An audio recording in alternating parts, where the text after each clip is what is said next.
Assalamualaikum warahmatullahi wabarakatuh. Alhamdulillah, hari ini kita mengawali kuliah kita untuk pertemuan yang ke berapa ini, Mbak Risma? Yang ketujuh ya. Yang keenam, kita pertemuan yang keenam ini. Sekali lagi, kita mengawali kuliah kita di pertemuan yang keenam ini. Mari kita awal dengan Ummul Quran Suratul Fatihah. Mudah-mudahan ada interaksi ilmu yang manfaat dan barokah, manfaat buat diri kita dan berkah buat lingkungan kita, dan senantiasa mendapatkan keridhaan Allah Subhanahu wa taala dalam rangka menuntut ilmu ini. Al-Fatihah. A'udzubillahi minasyaitonir Bismillahirrahmanirrahim. Alhamdulillahirabbil alamin. Arrahmanirrahim. Maliki yaumiddin. Iyyaka na'budu wa iyyaka nasta'in. Shiratal mustaqim. Shiratal ladzina an'amta 'alaihim ghairil maghdubi 'alaihim waladdallin. Amin. Ini kalau dari ini adalah kuliah kita yang ke-7. Sekali lagi kuliah kita yang ke-7, kita sudah masuk capaian mata kuliah yang ke-9, yaitu tentang aturan dan ketentuan tafsir maqasid. Sekali lagi, di capaian pembelajaran mata kuliah yang ke-9 ini adalah aturan dan ketentuan tafsir maqasid atau tafsir ahkam. Dan maqasidul Quran secara umum adalah sebagai berikut. Kita tetap yakin bahwa Al-Quran ini merupakan kalam Allah. Sekali lagi, kita tetap yakin bahwa Al-Quran adalah kalam Allah yang tidak ada keraguan di dalamnya. La raiba fi hudalil muttaqin, adalah merupakan petunjuk orang-orang yang bertakwa. Siapakah orang yang bertakwa itu? Orang yang percaya Allah, yakin Allah itu ada, dan bersaksi bahwa Nabi Muhammad adalah utusan Allah, yang kemudian dengan iman takwa itu kita melaksanakan segala perintah Allah dan menjauhi larangan Allah. Karena itulah Al-Quran ini adalah sebagai panduan, dokumen sekaligus petunjuk manusia, serta berbagai julukan yang lain. Al-Furqan, pembeda yang hak dan yang batil. At-Tibyan, penjelas segala hal yang ada dan sebagainya. Karena itulah Al-Quran ini merupakan sumber pertama bagi hukum-hukum syara. Seluruh hukum yang ada di dalam hukum Islam itu sumber utamanya adalah Al-Quran.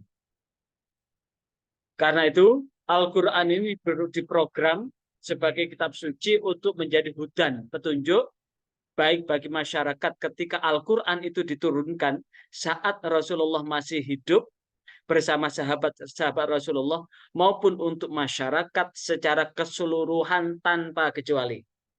Sekali lagi, Al-Quran itu diturunkan buat masyarakat secara keseluruhan tanpa kecuali hingga akhir zaman, saat kehidupan manusia di muka bumi ini sudah lenyap tiada, sudah dibinasakan dengan datangnya kiamat. Dan Al-Quran sebagai kitab suci sampai akhir hayat, maka sudah barang tentu, maka melalui tafsir maqasid ini diharapkan dapat mengaktualisasikan nilai-nilai Al-Quran dalam berbagai komunitas zaman yang dilalui. Sekali lagi, melalui tafsir maqasid, melalui tafsir ahkam ini, maka Al-Quran tetap up to date. Sekali lagi, Al-Quran tetap up to date dalam rangka mengaktualisasikan Al-Quran itu dalam berbagai komunitas zaman yang dilalui. Di mana kita saat ini sudah masuk milenium milenium ketiga, 2000 ke atas ini ada masuk milenium yang ketiga, ribuan yang ketiga di tahun Masehiyah ini. Maka tentu zaman akan berbeda dengan zaman kemarin. Apalagi saat ini adalah zaman transformasi digital. Semakin meneguhkan iman kita bahwa sesungguhnya malaikat raqib dan atid itu ada. Inna nahnu aqrabu ilaihi min hablil warid. Inna nahnu ilaihi aqrabu min hablil warid. Maka ini sebuah penegasan Allah itu lebih dekat daripada ulat leher ini. Berarti Allah dengan menggunakan nahnu itu adalah mengirim malaikatnya pencatat kebaikan, yaitu malaikat Raqib dan Atid, malaikat pencatat keburukan. Maka tafsir maqasidi ini didefinisikan sebagai tafsir Al-Quran yang berorientasi pada realitas tujuan, baik tujuan syariah atau maqasidus syariah, maupun secara khusus tujuan Al-Quran, maqasidul Quran itu sendiri. Secara umum, maqasidus syariah, secara khusus adalah maqasidul Quran. Sehingga maqasidul Quran dengan maqasidus syariah ini adalah dalam rangka bagaimana mengaktualisasikan nilai-nilai Al-Quran itu. Maka maqasidul Quran merupakan basis dari basis arah dalam menafsirkan Al-Quran. Jadi, realitas tujuan syariah secara khusus itu maqasidus syariah, secara umum maqasidul Quran. Maka bila maqasidus syariah itu memfokuskan pada pemahaman hukum Islam, sehingga ada namanya tafsir ahkam. Tafsir ahkam ini adalah dalam rangka memperkuat maqasidus syariah, memperkuat pemahaman hukum Islam. Maka maqasidul Quran ini berusaha, jika maqasidus syariah ini dalam tafsir ahkam ini adalah memperkuat, memfokuskan diri dalam pemahaman hukum-hukum Islam, maka maqasidul Quran itu adalah konsep aturan tafsir Al-Quran itu kayak apa begitu. Sehingga tafsir maqasidi itu adalah sebuah tafsir yang menjelaskan ayat-ayat Al-Quran dengan mempertimbangkan maqasidus syariah. Sekali lagi, tafsir maqasidu adalah sebuah tafsir yang menjelaskan ayat-ayat Al-Quran dengan mempertimbangkan maqasidus syariah atau maksud-maksud dari hukum Islam itu. Kemudian tafsir maqasidi tidak mengabaikan teori baku tentang penafsiran. Apa teori penafsiran itu? Misalkan di tafsir itu tidak meninggalkan namanya asbabun nuzul. Apa itu asbabun nuzul? Sebab-sebab ayat itu diturunkan. Am dan khas, di ayat itu adalah ayat am yang bersifat umum, khas bersifat khusus, mujmal, global, mubayyan yang terperinci, dan lain sebagainya. Sehingga teori-teori baku ini akan senantiasa menyertai tafsir maqasidi.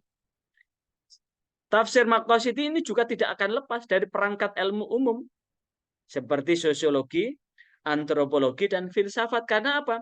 Akan menyinergikan, hentakan alam fikir ini, akal ini dalam rangka apa? Menerjemahkan fenomena-fenomena yang ada di masyarakat, yang itu disebut dengan sosiologi, ilmu tentang kemasyarakatan. Fenomena-fenomena yang terjadi pada diri manusia, antropologi, yang di situ ada budaya. Fenomena-fenomena dalam alam fikir manusia yang disebut dengan filsafat. Maka ini tafsir maqasidu itu tidak akan melepaskan dari unsur itu, karena unsur inilah yang akan menjadi perangkat untuk memperkuat dalam tafsir maqasidi itu. Sehingga sejarah munculnya tafsir maqasidi itu secara genealogis, sekali lagi, sejarah munculnya tafsir maqasidi itu secara genealogis, rancang bangun pemikiran maqasidi bukanlah merupakan temuan baru. Sekali lagi, rancang bangun pemikiran maqasidi, pemikiran yang mengarah pada hukum-hukum Islam, bukanlah suatu temuan baru. Kenapa? Karena maqasidus syariah bukanlah hasil capaian para sarjana kontemporer. Sarjana kontemporer itu tidak menghasilkan maqasidus syariah. Karena dalam tradisi usul fikih klasik, term maqasid itu telah ditemukan dalam kitab-kitab yang ditulis oleh para sarjana usul fikih klasik, termasuk Ar-Risalah yang ditulis Imam Syafi'i dan lain sebagainya. Namun, hal itu masih terangkum dan tercecer dalam pembahasan tentang qiyas. Apa itu tentang qiyas? Ketika sebuah hukum secara nas, sekali lagi, ketika sebuah hukum secara nas itu kita mencari ayatnya di mana, ketika kita mencari hadisnya di mana, dan kita secara nashi, secara tekstual kita tidak menemukan, maka disinilah diperlukan namanya kias. Apa itu kias? Itu adalah akan melihat pembanding yang kiranya itu ada di dalam ayat itu. Contoh kalau kita mencari tentang kata-kata narkoba, narkotika, psikotropika, dan zat adiktif lain atau nafza, narkotika, psikotropika, zat adiktif lainnya, maka tentu kita mencari kata-kata narkoba, kita tidak akan menemukan. Yang bisa kita temukan ya homer itu. Loh, secara fisik memang antara narkoba dan homer itu berbeda. Sekali lagi, secara fisik antara homer dan narkoba itu berbeda. Tapi bagaimana kalau kemudian kita menggali hukumnya? Maka tentu kita akan menemukan muqaranatul hukmi. Muqaranatul hukmi, pembanding hukumnya. Apa pembanding hukumnya atau disebut dengan ilat itu? Adalah hal-hal yang menyebabkan keharamannya. Apa substansi muqaranahnya? Adalah kullu mukhamiril aqli. Kullu mukhamiril aqli. Segala sesuatu yang bisa menutup akal sehat alias bisa menjadikan mabuk sehingga akal normalnya, akal warasnya hilang, itu adalah homer. Kullu khomrin, setiap homer itu qalilun au katsirun, sedikit atau banyak haramun. Karena homer adalah kullu muskirin, setiap yang memabukkan, dan setiap memabukkan adalah kullu mukhamiril akli, segala sesuatu yang menutup akal sehatnya. Maka inilah yang kemudian dicari ayatnya adalah innamal khamru wal maisiru wal ansab wal azlamun rijsun. Innamal khamru, sesungguhnya khamr, wal maisir judi, wal ansab mengundi nasib, wal azlamu totoan, rijsun adalah perbuatan keji min amal syaitan, termasuk amal perbuatan setan. Nah, inilah kemudian diperlukan kias. Rancang bangun maqasid itu ada sehingga sumber hukum Al-Quran, hadis, ijma kesepakatan sahabat maupun tabi'in, kias adalah dalam rangka menggali itu. Maka sebagaimana pada masa sahabat, menurut Salamat Gur dalam Duski Ibrahim, bahwa ijtihad para sahabat itu ada 3 bentuk. Sekali lagi, ijtihad sahabat itu ada 3 bentuk. Yang pertama, menafsirkan nas-nas Al-Quran. Sekali lagi, ijtihad sahabat itu ada 3 bentuk. Yang pertama adalah menafsirkan nas-nas Al-Quran. Yang kedua, menggunakan metode Al-Qiyas, mencari muqaranatul hukumnya. Dan yang ketiga, menggunakan maslahah mursalah. Apa itu maslahah mursalah? Perkara-perkara yang baik, namun di situ tidak ada perintahnya. Ihtisan perkara-perkara baik. Ya, perkara-perkara baik yang ada hubungannya dengan kebutuhan hidup manusia, baik itu primer, sekunder maupun tersier, itu ada dalam masalah maslahah mursalah. Maka 3 hal inilah yang kemudian terangkum dalam rangka apa? Bentuk ijtihad sahabat. Apa yang sudah disepakati sahabat itu namanya ijma. Nah, maka tatkala ketika menafsirkan ayat-ayat Al-Quran, ada hal yang menyebabkan kekeliruan dalam menafsirkan Al-Quran. Guru Shihab, sebagaimana di dalam pengantar Mukhayyar dalam buku Nur Ikhwan. Jadi, Guru Shihab di dalam buku pengantar Mukhayyar dalam bukunya Nur Ikhwan yang berjudul Memahami Bahasa Al-Quran, refleksi atas persoalan linguistik, beliau menyampaikan ada kekeliruan yang menyebabkan dalam rangka menafsirkan Al-Quran itu terdapat kekeliruan dan kesalahan. Yang pertama, ketika menafsirkan Al-Quran dipengaruhi oleh subjektivitas. Karena subjektivitas itu dipengaruhi oleh nafsu. Sekali lagi, ketika menafsirkan Al-Quran itu dipengaruhi oleh subjektivitas. Dan subjektivitas itu adalah nafsu. Nafsu inilah yang bisa, sekali lagi, nafsu inilah yang bisa menyebabkan kesalahan di dalam menafsirkan. Saat kesalahan menafsirkan itu kenapa? Nafsu ini kan subjektif banget begitu. Apalagi kalau hukum didasarkan pada perasaan. Hukum tidak bisa didasarkan pada perasaan.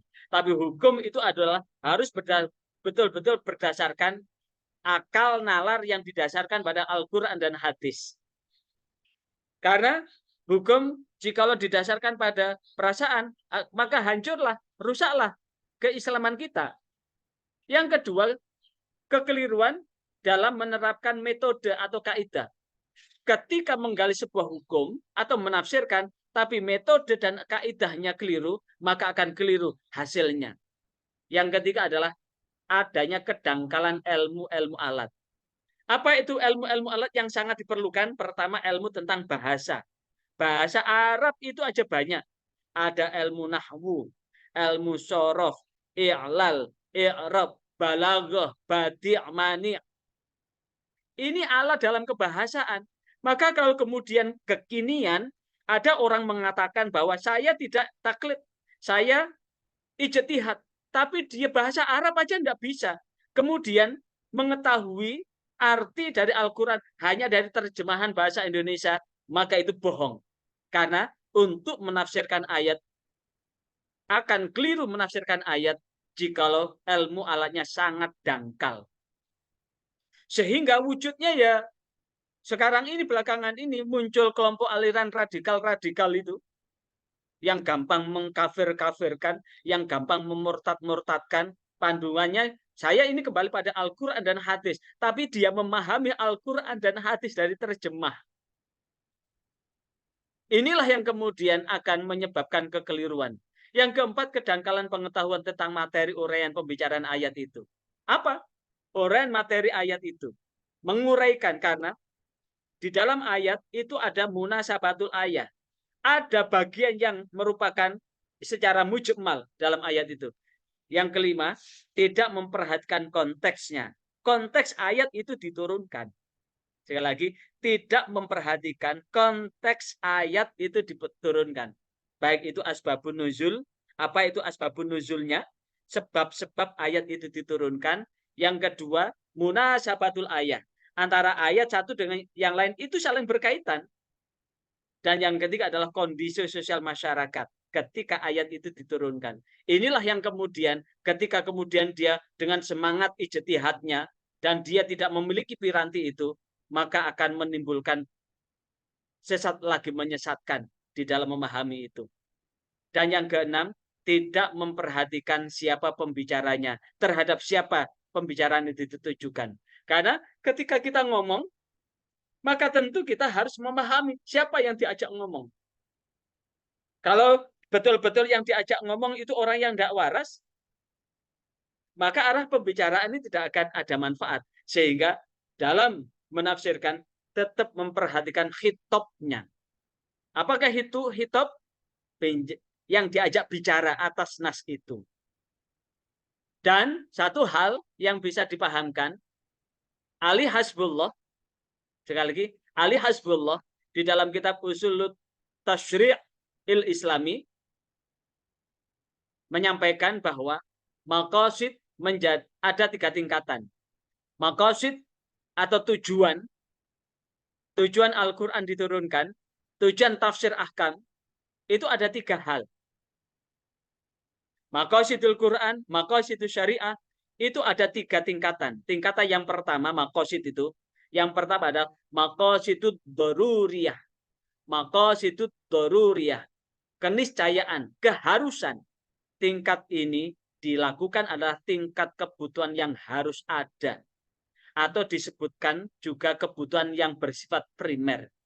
Bila tingkat kebutuhan ini tidak terpenuhi, maka hancur leburlah umat manusia. Kehidupan manusia itu akan terancam. Baik kehidupannya di dunia maupun kehidupannya di akhirat. Apa? Tingkat maqasid yang paling utama itu ada 6. Dalam secara umum memang 5, tapi Jasir Auda di dalam bukunya Membumikan Hukum Islam Melalui Maqasid Syariah ditambah dengan Hifdzul Irdi yang merupakan tambahan dari beberapa pakar usul fikih. 5 tambah 1 jadi 6. Apa? 6 itu 1 hifdzuddin, pemeliharaan terhadap agama. Agama itu dalam bahasa Sanskerta A itu tidak, agama tidak kacau. Hifdzuddin itu adalah memelihara kehidupan ini supaya tidak kacau. Supaya kehidupan ini tidak kacau, maka perlu panduan. Panduan yang akan menyelamatkan adalah panduan yang langsung dari Allah Subhanahu wa taala melalui firman-Nya yaitu Al-Qur'an. Panduan ini kemudian dijabarkan, diterangkan oleh Rasulullah melalui sunnah-sunnah Rasul. Sunnah-sunnah Rasul ini kemudian diterima oleh sahabat, muncullah ijma, muncullah qiyas. Hifdzuddin ini penting dalam rangka menjaga agama supaya kehidupan manusia ini tidak kacau. Israel menyerang Palestina itu adalah melupakan kekacauan kehidupan. Karena apa? Mereka mengabaikan nilai-nilai agama. Yang kedua, hifdzun nafas, pemeliharaan pada jiwa. Seluruh ayat-ayat ini dalam rangka memelihara jiwa manusia. Di jim, walakot karomna bani Adam. Allah sudah memuliakan anak turun Adam. Sekali lagi, Allah sudah memuliakan anak turun Adam. Maka hifdzun nafas, menjaga jiwa ini penting. Yang ketiga ada hifdzul mal. Setiap manusia butuh bekal. Bekal ini berupa mal, harta. Harta ini perlu dilindungi dengan hukum yang jelas. Jikalau tidak akan terjadi homo homini lupus yang kuat akan memangsa yang lemah. Hifdzu akal yang keempat.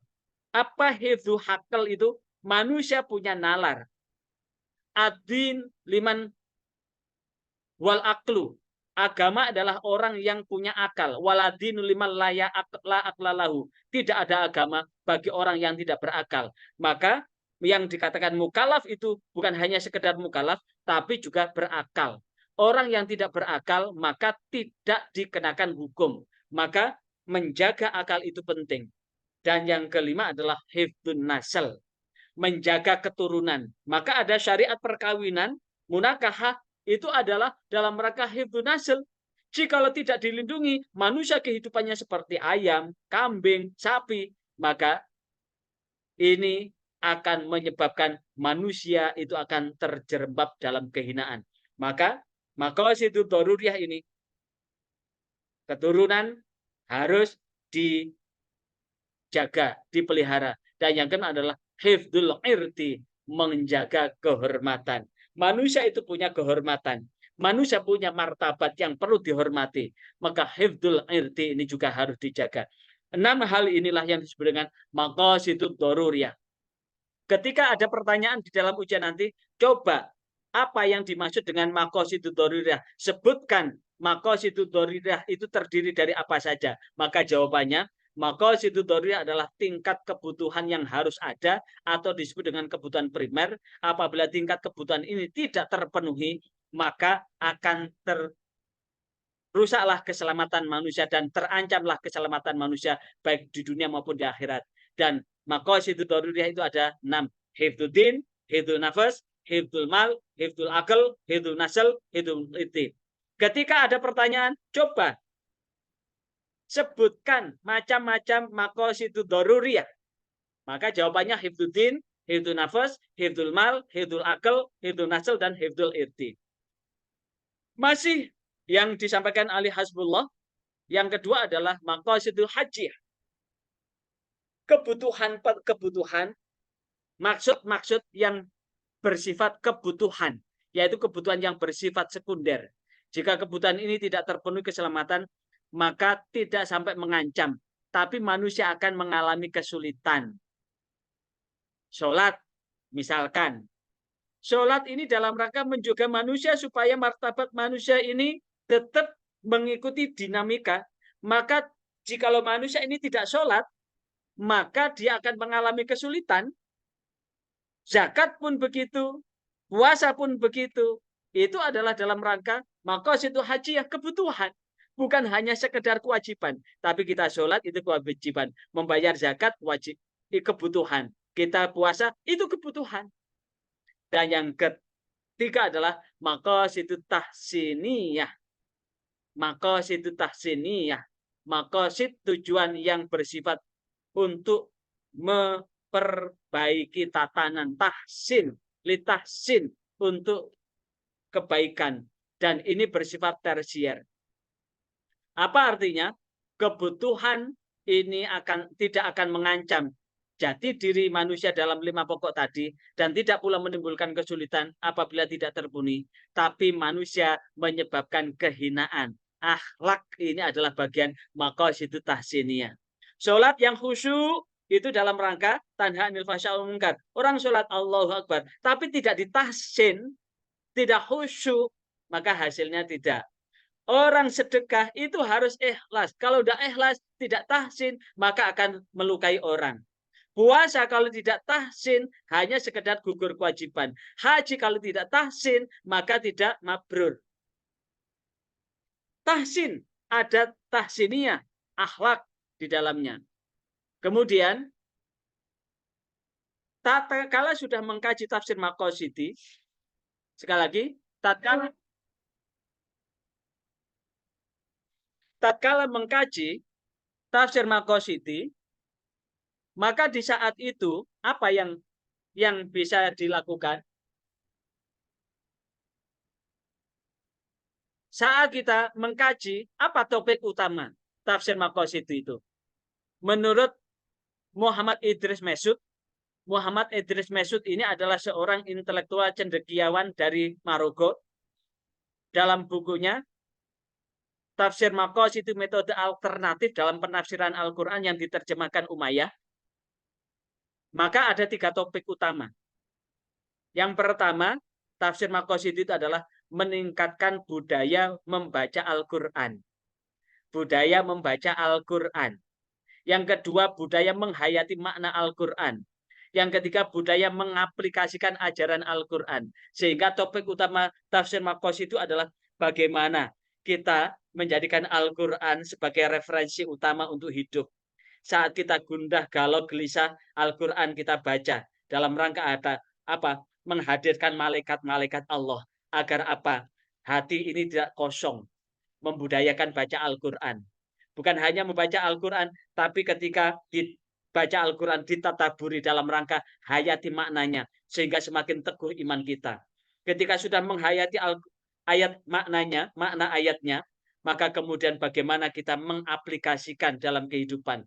Maka diskusi tafsir maqasidi tetap akan mengacu pada eksistensi keistimewaan Al-Quran sebagai kalam Allah, sebagai wahyu ilahi, sebagai kitab suci yang menjadi hudan lil muttaqin, hudal linnas, petunjuk bagi orang yang bertakwa, hudal lil muttaqin, petunjuk bagi orang yang bertakwa, hudal lil muslimin, petunjuk bagi orang Islam.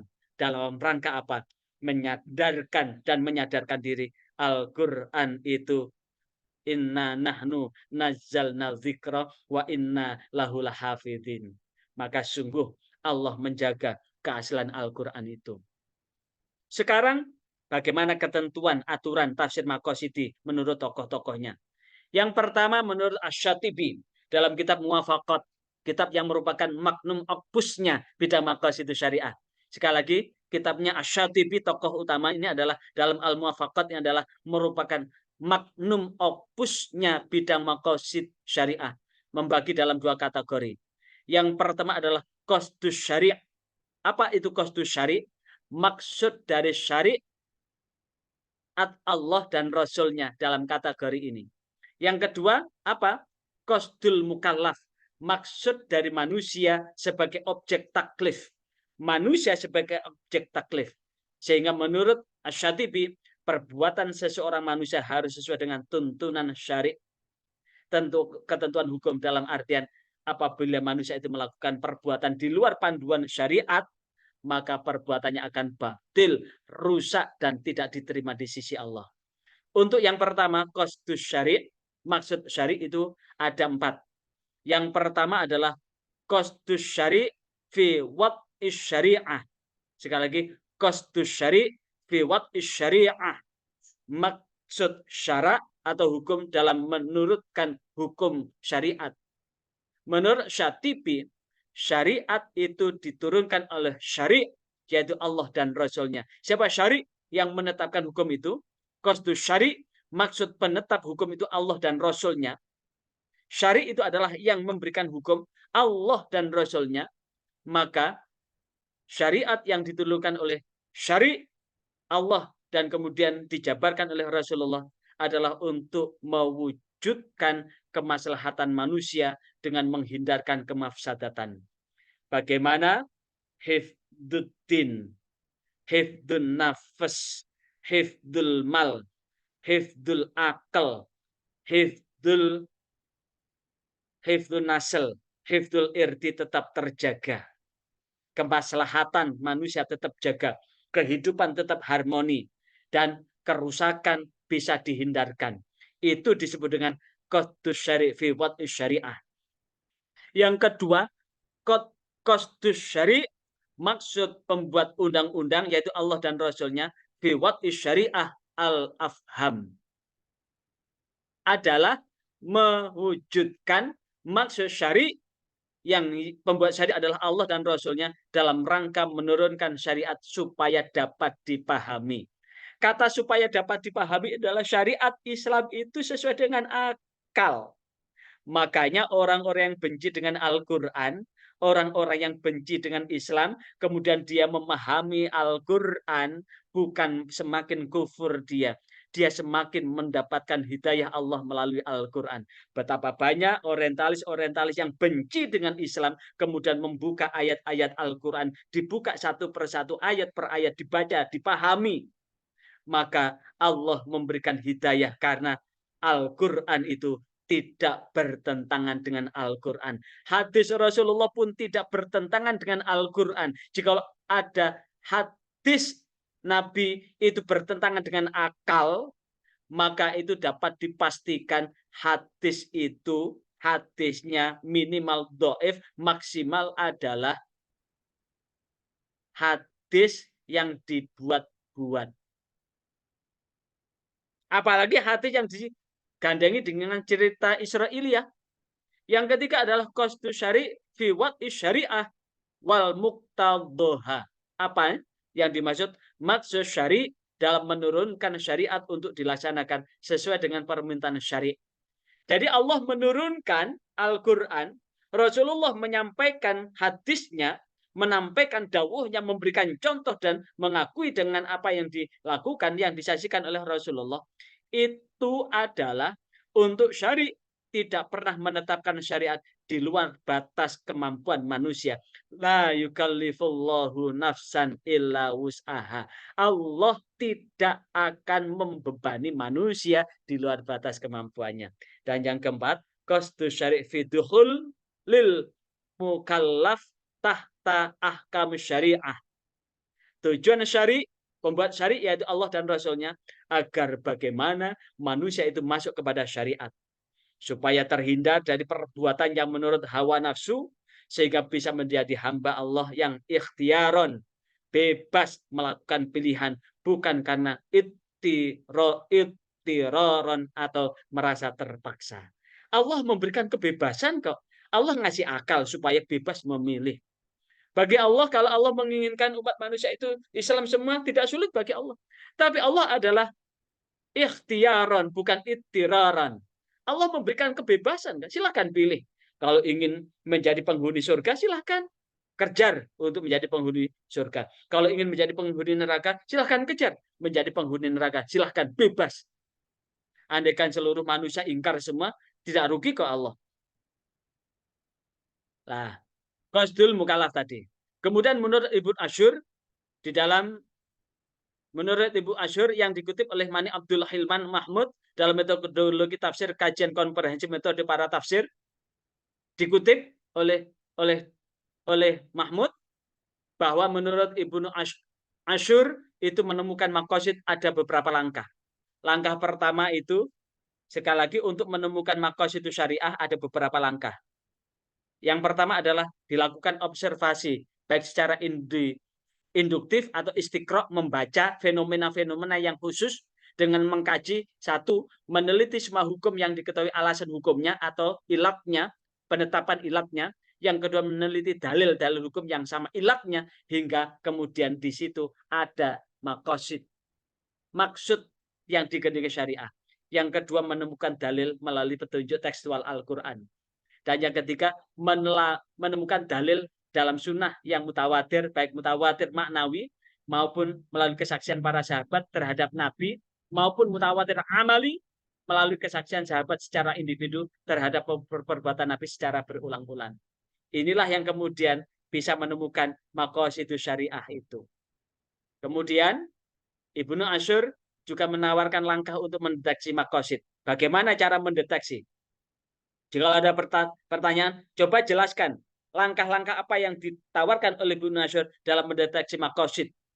Maka ada dua jawaban. Yang pertama, menetapkan berapa hukum yang diketahui ilatnya, yang selanjutnya menggali hikmah yang dimaksud, dan yang kedua menetapkan dalil hukumnya yang bersekutu yang sama dengan satu ilat itu.